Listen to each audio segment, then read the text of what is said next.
Hello, viewers. How are you all? Hope you all are fine and doing well and preparing well for your exams even. So today we are here again to learn something on Buddhist education. So yesterday we had a little bit idea. Just let us give a recall. So Buddhist education.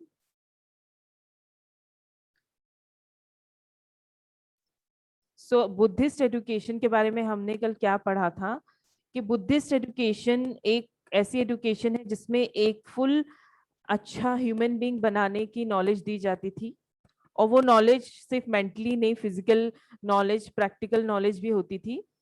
और इस knowledge को लेने के पहले एक student होते थे 8 years, at least 8 years के होना पड़ेगा।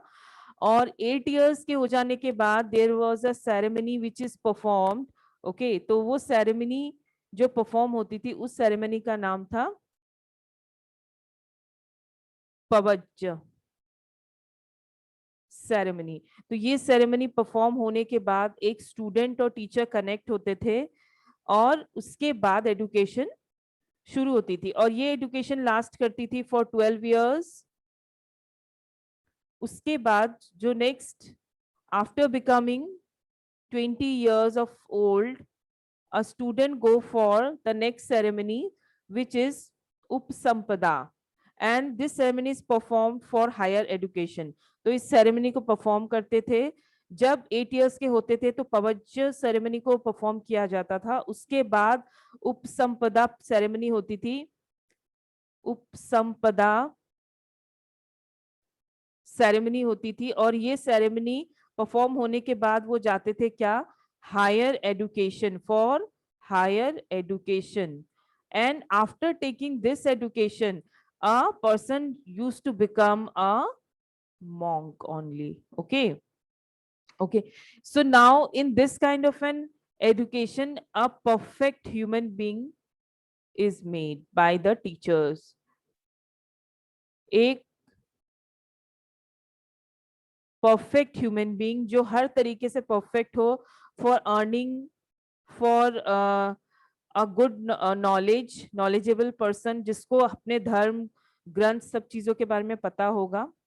ओके, और एक ऐसा पर्सन जो सबकी हेल्प करे और एक ऐसा पर्सन जिसको बॉडीली कंफर्ट से कोई लेना देना ना हो, आराम क्या होता है, हर तरीके का हार्डवर्क कर लेना, ये सब नॉलेज हमें वहां मिलती थी। तो ये था हमारे लास्ट वीडियो में। अब इस एजुकेशन सिस्टम को हम आगे पढ़ेंगे। तो बुद्धिस्ट एजुकेशन सिस्टम में there are 4 noble truth according to Buddha.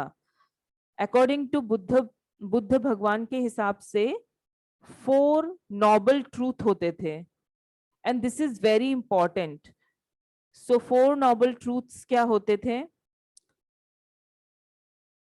4 जो बिल्कुल सच है, सत्य है।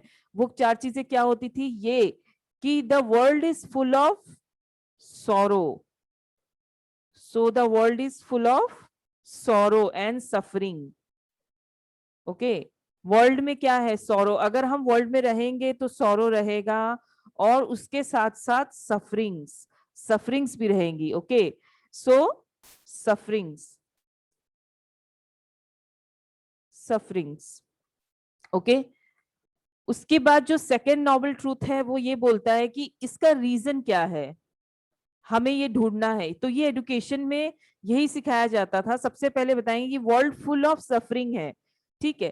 अब ये सफरिंग जो है उसका रीजन क्या है, उसके रीजन क्या होंगे? डेफिनेटली हम किसी चीज को बहुत लाइक कर रहे हैं, बहुत पसंद कर रहे हैं, कोई चीज ऐसी है जिससे हमारा अटैचमेंट है, तो डेफिनेटली ये सॉरो और सफरिंग आएगा। ओके, अगर एक mother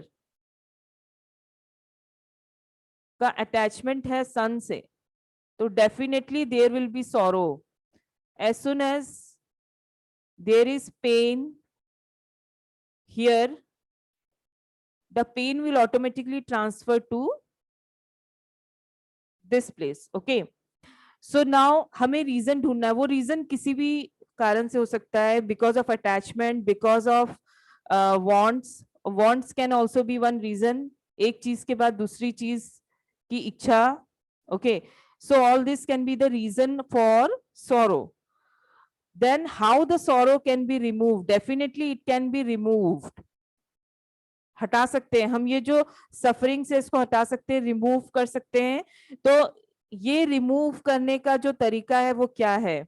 okay, there is a right path, then remove करने का तरीका और फिर राइट पाथ पे चलना, और वो राइट पाथ को ढूंढना जहां से ये sorrow will be at the end. So this is basically the teaching of Buddha, and this four truths are taught in the Buddhist period. Okay, during Buddhist education, these four truths are told, and this is very much important. Okay, now let us see some more truths. Okay, some more noble paths. So there are there are eightfold noble paths. Okay, so 4 noble truth थे और 8-fold noble path. Okay, तो ये path क्या क्या थे? ये रास्ते, you can say. Then here it is. The first one is right speech. Speech मतलब बोलना, ठीक है।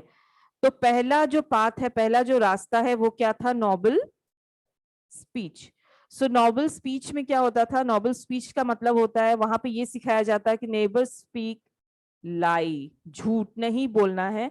उसके बाद नेवर एब्यूज। एब्यूज मीन्स कोई भी लैंग्वेज ऐसी जो स्लैंग हो, अच्छी नहीं हो, वो नहीं बोलना है। Next comes any harsh word, that means no words which will hurt others. Okay, so harsh words. So in this etc, that means whenever you are speaking, you should not speak lie, you should not abuse, and your words should not be harsh, etc. Okay, तो यहाँ बोला जाता था कि right speech मतलब सही बोलना, जिसमें झूठ नहीं बोलना। एब्यूज मतलब कोई गलत लैंग्वेज यूज नहीं करना, और कोई ऐसे वर्ड्स हर्ष नहीं बोलना या रूडली नहीं बोलना जिससे किसी को दुख पहुंचे। ओके, नेक्स्ट कम्स हियर, जो नेक्स्ट पाथ था वो क्या था? जो नेक्स्ट पाथ पे चलने के लिए कहा गया था वो नेक्स्ट पाथ है राइट लाइवलीहुड। ओके, तो right livelihood basically it teaches that a person should not be allowed to earn an occupation from the suffering of others. That means हम अगर कोई चीज अर्न कर रहे हैं, कमा रहे हैं, तो वो दूसरे को लॉस में डाल के नहीं। जैसे फॉर एग्जाम्पल एक कंपनी है, ठीक है, वो कंपनी अगर कस्टमर्स को झूठ बोल के अपनी चीजें बेच रही है, जिसकी वजह से कस्टमर उस चीजों को यूज करके बीमार पड़ रहे हैं, और यू कैन से वो लॉन्ग लास्टिंग नहीं है जो भी चीजें बेच रहे हैं, तो ऑब्वियसली ये एक चीटिंग हुई मनी से रिलेटेड। ओके, मनी लेना और अच्छी चीज नहीं देना। तो कोई भी ऐसी चीज अर्न नहीं करना जिससे दूसरे का लॉस हो। ओके, एंड कोई भी ऐसी अर्निंग नहीं करना जो अगेंस्ट धर्म हो। Okay, that means a good livelihood should be followed. Then next comes the right action. So the right action says what? Right action says that he should not be addicted. एक person addicted ना हो किसी भी चीज का, आदत, you can से addicted का मतलब होता है आदत। सो किसी भी चीज से इतना अटैच ना हो कि उसकी आदत हो जाए उस चीज को करना। ओके, और कोई भी ऐसी चीज नहीं हो जिसको वो एक्शंस में, जो एक्शंस रॉन्ग है, गलत है, जो वर्क गलत है उसे नहीं करना, प्लस वो एडिक्टेड ना हो किसी भी चीज के लिए। जैसे घर में कुछ कंफर्ट है, जो स्टूडेंट्स होते थे वो अपने गुरुज के पास आते थे फॉर एडुकेशन, लेकिन जो कंफर्ट होम पे दिया जाता था, वो कंफर्ट वहां हो भी सकता था, नहीं, क्योंकि वहां बहुत अच्छे अच्छे लोग अच्छे अच्छे घरों से भी पढ़ने के लिए आते थे, और वो प्लेस माइट भी हो सकता है घर के मुकाबले लेस कंफर्ट हो वहां पे। ओके, सो ये कंफर्ट ये कंफर्ट जोन को घर पे ही छोड़ के आना है।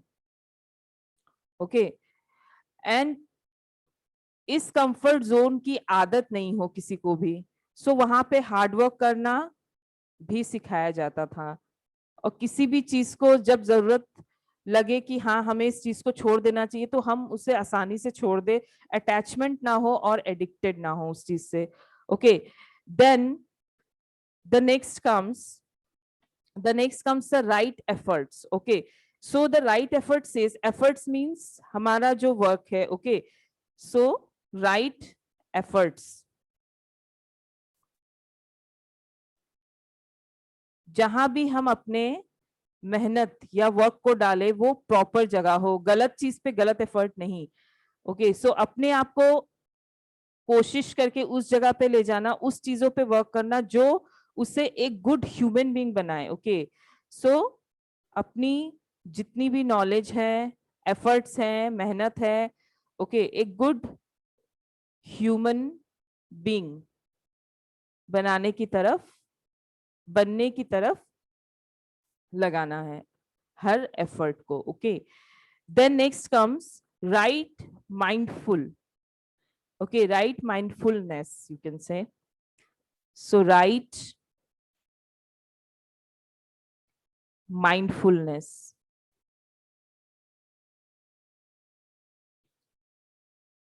So right mindfulness means what? It means that हमें इस वर्ल्ड से कोई एक्सपेक्टेशन नहीं होनी चाहिए। अगर एक्सपेक्टेशन नहीं होगी तो क्या होगा? डिसअपॉइंटमेंट नहीं होगा। Disappointment feeling, okay,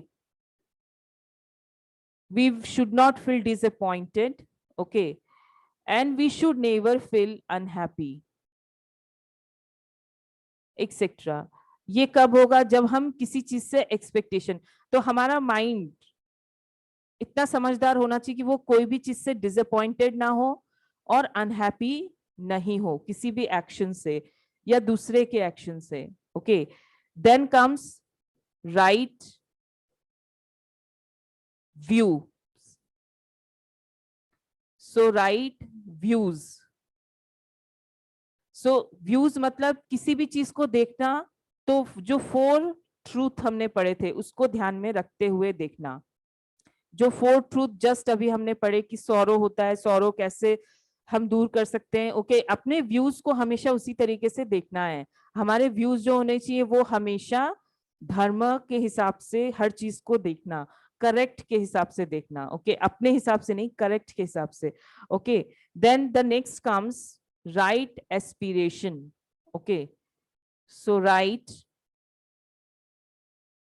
aspiration,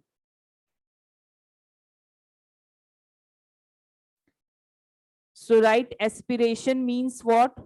Right aspiration means the right intention. Okay, your intention should always be good. अगर किसी काम के पीछे इंटेंशन यानी कि जो मकसद है वो गलत होगा तो डेफिनेटली उसका रिजल्ट हमेशा गलत होगा। तो your intention should always be how it should be good. Your intention जो कुछ भी करे उसके पीछे मकसद हमेशा अच्छा होना चाहिए। Okay, next come the right concentration. Okay, concentration, so ये हम ऑलरेडी पढ़ चुके हैं। कंसंट्रेशन मींस मेडिटेशन करना, अपने माइंड को हमेशा ध्यान करवाना, प्लस अपने माइंड को रिफ्रेश करते रहना, और कंसंट्रेशन ध्यान हमेशा राइट चीजों पे करना, किसी भी ऐसे चीज को दिमाग में नहीं लाना जो एज पर धर्म is wrong. Okay, so it should have your life should always have your mind should always have a concentration in the right direction. So ये जो पाथ है, ये जो रास्ते हैं, okay, plus 3 others we have seen already. So because of this, we can attain the moksha, you can say, as per Buddhist education. Okay. Now, let us know something about the curriculum also. What was the curriculum? Or you can say the syllabus.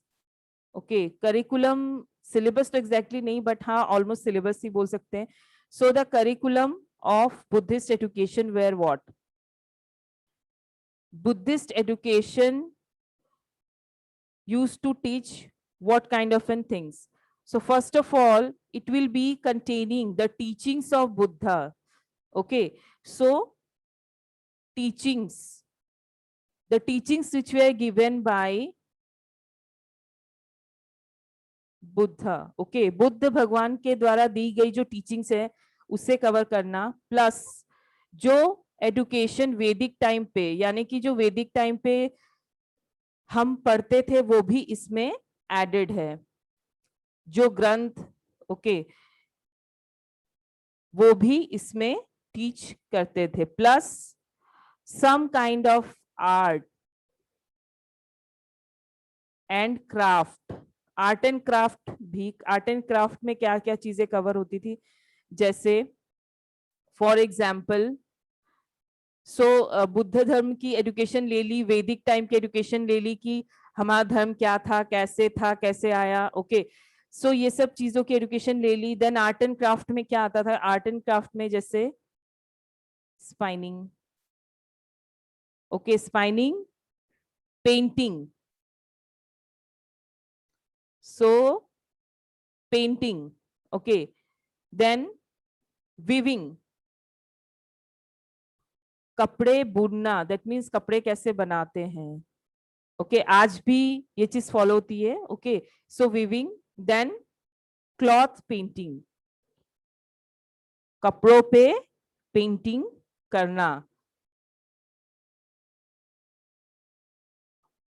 cloth painting. Then next comes tailoring, सिलना. So tailoring, and what else? Commerce related subject also, okay, like accountancy. So accountancy almost was present in Buddhist period. And basically in this Buddhist time, education was oral. Maximum it was oral. So why it was oral? Because at that time, yes, writing was introduced. Writing आ चुकी थी, लेकिन फिर भी वो oral होती थी ज्यादातर, क्योंकि जो राइटिंग में यूज होने वाले मटेरियल्स थे वो ज्यादा अवेलेबल नहीं होते थे. Okay, so materials were less, maybe pen, paper, whatever they were using, it was very less. So that's why maximum they were trying that the education should be oral. Okay, and this is about Vedic education. Something more we have added to our knowledge. Hope you have liked my video. Do subscribe my channel. Okay, if you really find it helpful, because I am coming up with more such videos. Thank you and have a great day.